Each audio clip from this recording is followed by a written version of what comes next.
अब हिंदी विषय के बारे में ना बहुत लोग जो हैं नाराज भी हैं कि हिंदी में जो एक तो एलिजिबिलिटी है उन्होंने इस तरीके से बना दी है कि कई लोगों का हिंदी में पोस्ट ग्रेजुएशन है, बीएड है, लेकिन उनकी संस्कृत नहीं है ग्रेजुएशन लेवल पर। लेक्चर स्क्रीनिंग का अगर आप कंप्लीट कोर्स लेना चाहते हैं तो यहाँ 5 टीचर्स जो हैं अपने अपने सब्जेक्ट को, अपने अपने सेक्शन को यहाँ पर पढ़ा रहे हैं कि इन पॉइंट्स में से आपका कोई एक पॉइंट जो है वो आपका अगर फुलफिल हो रहा है तो आप एलिजिबल हैं। एक जो कमेंट है वो हमारे पास बहुत आ रहा था कि डिग्री की भी जरूरत है क्या। एक बहुत ज्यादा जो क्वेश्चन आप पूछ रहे हैं वो ये कि अदर स्टेट वाले एग्जाम फिल कर सकते हैं या नहीं। Hello everyone, welcome to Uttarakhand अध्यापक। स्वागत है आपका आज के वीडियो में। आपके सवाल हमारे जवाब।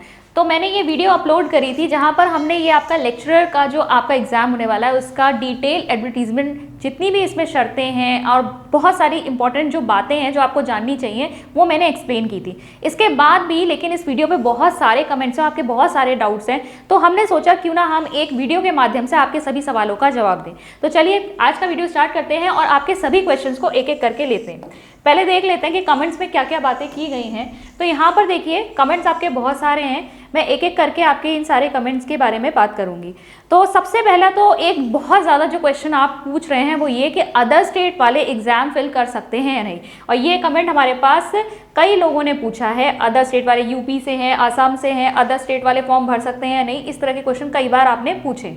तो चलिए इसके बारे में ज़रा देखते हैं। तो आपका जो एडवर्टीजमेंट है ना, आप एक बार एडवर्टीजमेंट को चेक करेंगे तो यहाँ पर देखेंगे आपकी एडवर्टीजमेंट में भी अनिवार्य और वांछनीय अर्हता में आपके कुछ पॉइंट्स यहाँ पर बताए गए हैं। और मैंने उस समय भी आपको बताया था कि उत्तराखंड में या तो आपका सेवा योजना कार्यालय में पंजीकरण हो या फिर आपने 10th या 12th यहाँ से किया हो। इसके अलावा भी कुछ आपकी शर्तें हैं और यही सारे पॉइंट्स देखिए इन्होंने यहाँ पर ये लिखे भी हुए हैं कि इन पॉइंट्स में से आपका कोई एक पॉइंट जो है वो आपका अगर फुलफिल हो रहा है तो आप एलिजिबल हैं। ठीक है, यहाँ पर ये लिखा हुआ है, इसको मैंने पहले भी आपको हाईलाइट करके बताया था कि ये जो 1, 2, 3 पॉइंट्स दिए हैं इसमें शर्तों के अंतर्गत जितनी भी चीज़ें दिख रही है अगर आप एक भी पूरी कर रहे हैं ना तो आप एलिजिबल हो जाते हैं। अब फॉर्म में देख लेते हैं। जब आपको फॉर्म फिल करना होता है ना तो इस तरीके का आपका कुछ फॉर्म खुलता है जहाँ आपको अपनी बेसिक इन्फॉर्मेशन डालनी होती है। अब एलिजिबिलिटी देखो, यहाँ से चेक करो, यहाँ पर देखो आपका दिया हुआ है रिक्वायर्ड एलिजिबिलिटी और आपका ना ये जो 5-6 पॉइंट्स दिए हैं इसमें से आपका कम से कम एक पे यस जरूर आना चाहिए।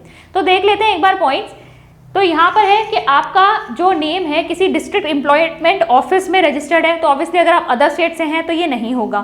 सेकंड है क्या आप एम्प्लॉयड हैं, ठीक है, ये एम्प्लॉयमेंट आपका गवर्नमेंट भी हो सकता है या प्राइवेट भी हो सकता है, फिर उसके बेसिस पे आपको एनओसी वगैरह अप्लाई करनी होगी, उसके बारे में होगा। ठीक है, उत्तराखंड से अगर आप बाहर हैं तो आप यहाँ के एम्प्लॉयमेंट का नहीं लिखेंगे। फिर देखिए have you pass your high school या इंटरमीडिएट, अगर आप अदर स्टेट से हैं और आपने यहाँ से एजुकेशन भी नहीं प्राप्त की है तो आप इसको भी नो करेंगे। फिर इसके बाद लेकिन आपके पास कुछ और कंडीशंस भी है कि अगर आप या आपके स्पाउस या आपके पेरेंट्स जो हैं वो आर्म फोर्सेस, पैरामिलिट्री फोर्सेस में सर्व कर रहे हैं इन स्टेट ऑफ उत्तराखंड और उनकी जो सर्विसेज हैं वो राज्य से बाहर ट्रांसफरेबल नहीं है, यानी उत्तराखंड के बाहर वो कभी भी नहीं जाएंगे, उनकी सर्विस हमेशा यहीं की रहेगी, तब आप इसे फिल कर सकते हैं। या फिर आप, आपके स्पाउस या फिर आपके पेरेंट्स स्टेट गवर्नमेंट या सेमी गवर्नमेंट ऑर्गेनाइजेशन, उत्तराखंड की, ठीक है, स्टेट गवर्नमेंट या सेमी गवर्नमेंट ऑर्गेनाइजेशन के एम्प्लॉय है, ठीक है, और उनकी भी सर्विसेज हमेशा यहीं रहने वाली है, ट्रांसफरेबल नहीं है स्टेट के बाहर, तो आप इसे यस कर सकते हैं। या फिर अगर आपका है आप अदर स्टेट से हैं लेकिन आपके स्पाउस और आपके पेरेंट जो है रेगुलर एम्प्लॉयज है सेंट्रल गवर्नमेंट ऑर्गेनाइजेशन के, केंद्रीय स्तर के जो है आपके, ठीक है, गवर्नमेंट ऑर्गेनाइजेशन के, अगर वो यहाँ पर कार्यरत हैं, ठीक है सेंट्रल का, लेकिन अगर वो यहाँ उत्तराखंड में कार्यरत हैं और ट्रांसफरेबल उनकी भी नहीं होनी चाहिए जॉब, तब आप इसे यस कर सकते हैं। या फिर आप परमानेंट रेजिडेंट हैं उत्तराखंड के लेकिन उत्तराखंड से बाहर रह रहे हैं आजीविका के लिए या फिर शिक्षा प्राप्त करने के लिए, तो आप इसे यस कर सकते हैं। या फिर ये भी कर सकते हैं कि अगर आपके स्पाउस या आपके पेरेंट्स जो हैं वो परमानेंट रेजिडेंट है यहाँ के, यानी उनके पास डोमिसाइल होगा, आपके पास नहीं भी है, लेकिन अगर आपके पेरेंट्स के पास या आपके स्पाउस के पास जो है डोमिसाइल है, अगर वो परमानेंट रेजिडेंट है यहाँ के लेकिन लाइवलीहुड और एजुकेशन के लिए वो कहीं और रह रहे हैं, तो आप इसे यस कर सकते हैं। अब इनमें से ना अदर स्टेट वालों के लिए यहाँ पर इतनी सारी कंडीशंस हो जाती हैं, अगर आप इसे फुलफिल कर रहे हैं तब आप एलिजिबल होंगे, अदरवाइज क्या हो जाता है ना, इसीलिए ज़्यादातर जब ये क्वेश्चन आ रहा है कि अदर स्टेट वाले अप्लाई कर सकते हैं या नहीं कर सकते, उसमें हम नो कर दे रहे हैं, लेकिन सीधा सीधा नो नहीं है। अगर आपकी ये कंडीशंस फुलफिल हो रही हैं तो आप ये देख सकते हैं। ठीक है, अब बात आती है डोमिसाइल की। तो यहाँ पर ये है कुछ लोग कह रहे हैं कि डोमिसाइल नहीं है तो आप भर ही नहीं सकते। अब ऐसा नहीं है, डोमिसाइल डिटेल्स में आपसे येस और नो मांगा गया, ठीक है। अगर आप यहाँ के स्थायी निवासी हैं तो ऑब्वियसली आपके पास डोमिसाइल होगा, आप येस कर देंगे।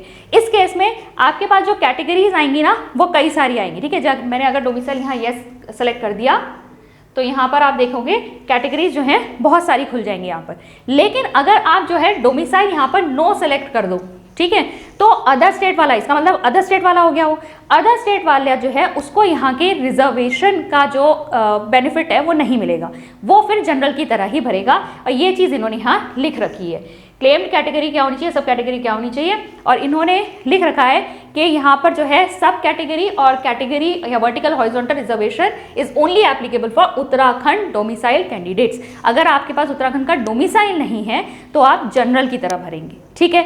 तो आई थिंक आज आपका ये क्लियर हो गया होगा कि अदर स्टेट वाले किस कंडीशन में यहाँ पर अप्लाई कर सकते हैं। इसके बाद एक जो कमेंट है वो हमारे पास बहुत आ रहा था कि डिग्री की भी ज़रूरत है क्या। तो देखिए, डिग्री की ज़रूरत आपको यहाँ पर नहीं है। जब आप अपनी एजुकेशनल क्वालिफिकेशंस डालेंगे तो सिर्फ आपकी मार्कशीट जो है, इशूइंग डेट वो पूछी गई है और वहीं के उसी के आपके नंबर वगैरह पूछे गए। डिग्री यहाँ पर आपको उसकी आवश्यकता नहीं पड़ेगी। आगे ऑब्वियसली पूरे प्रोसीजर में आपसे आगे कभी मांगेंगे तो वो अलग बात है, उस समय तो आप प्रोविजनल निकाल सकते हैं या जैसा भी आपके हो सकता है उस समय तक डिग्री आ जाए। तो अगर किसी का रिजल्ट अभी आ चुका है, उसके पास मार्कशीट है, तो मार्कशीट इशूइंग डेट जो आपकी मार्कशीट पे लिखी होगी ना वो आपको फॉर्म में फिल करनी है। डिग्री की ज़रूरत नहीं है, मार्कशीट है यहाँ पर। फिर देखिए, यहाँ पर एजुकेशन की पोस्ट ही नहीं आई है। यहाँ पर मैंने इसके लिए लिखा है क्योंकि इन्होंने कहा था कि ये एमए एजुकेशन है और ये लेक्चरर का फॉर्म भरना चाहते हैं, लेकिन एजुकेशन में सीट आपकी नहीं आई है तो ये नहीं फिल कर सकते। फिर देखेंगे यहाँ पर डिग्री के लिए मैंने आपको बता दिया, डिग्री के लिए यहाँ पर क्या है।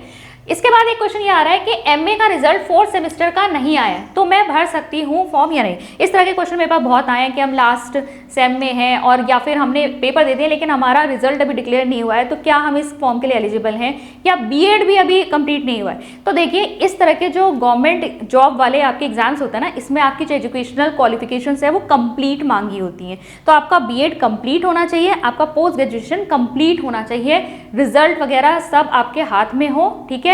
क्योंकि आपकी मार्कशीट की भी जो डेट आ रही है ना, ये नहीं कि सिर्फ ऑनलाइन आ जाए, मार्कशीट इशूइंग डेट आपको फिल करनी है यहाँ पर रिजल्ट डिक्लेरेशन डेट में।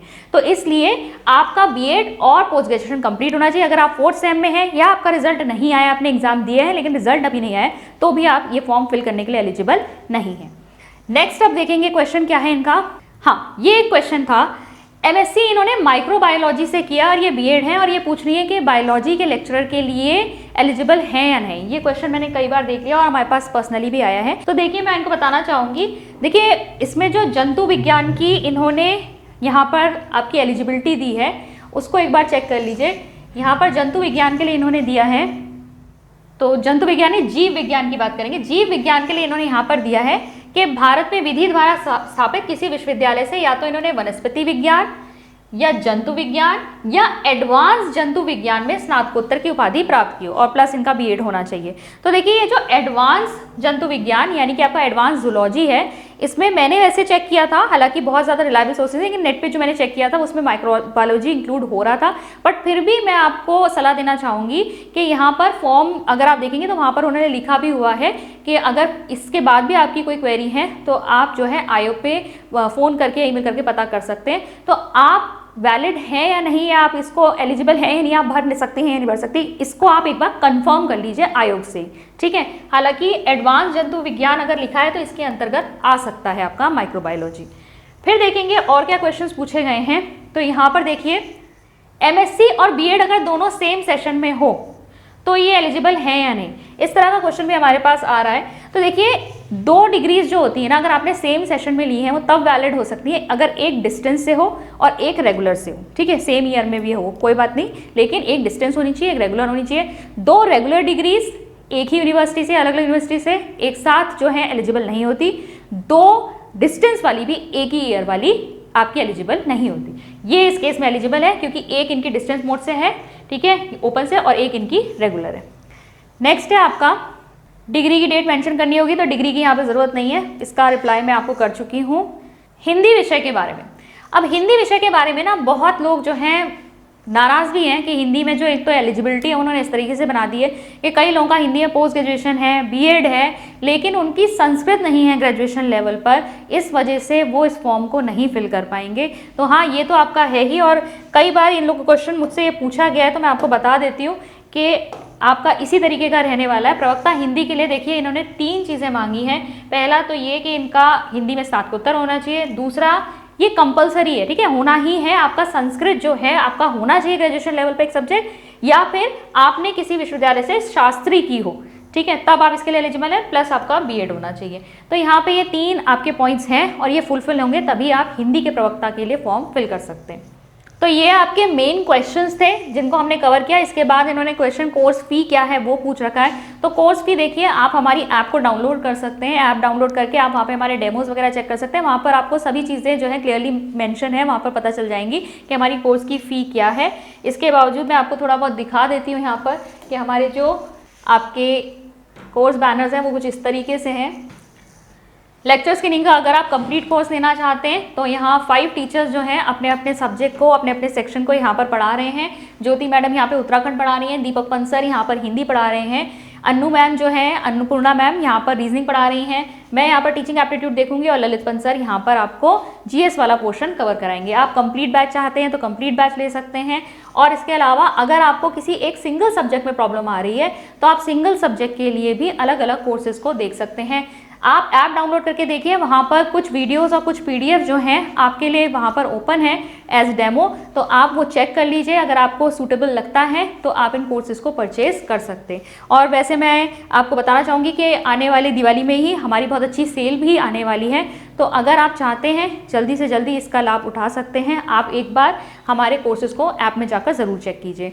ऐप को डाउनलोड करने का लिंक जो है नीचे डिस्क्रिप्शन बॉक्स में दिया हुआ है। ऐप अचीवर्स है, ठीक है, इसको आप डाउनलोड करिए और कोर्सेज को चेक कीजिए। आई होप आज की वीडियो आपके लिए यूजफुल रही होगी। आपके सभी क्वेश्चंस का मैंने जवाब देने की कोशिश की। इसके अलावा भी अगर आपकी कोई क्वेरीज हैं तो ऑब्वियसली आप हमसे पूछ सकते हैं, हम आपकी हेल्प के लिए यहाँ पर मौजूद हैं। तो मैं मिलती हूँ आपसे अगले वीडियो में। Thank you.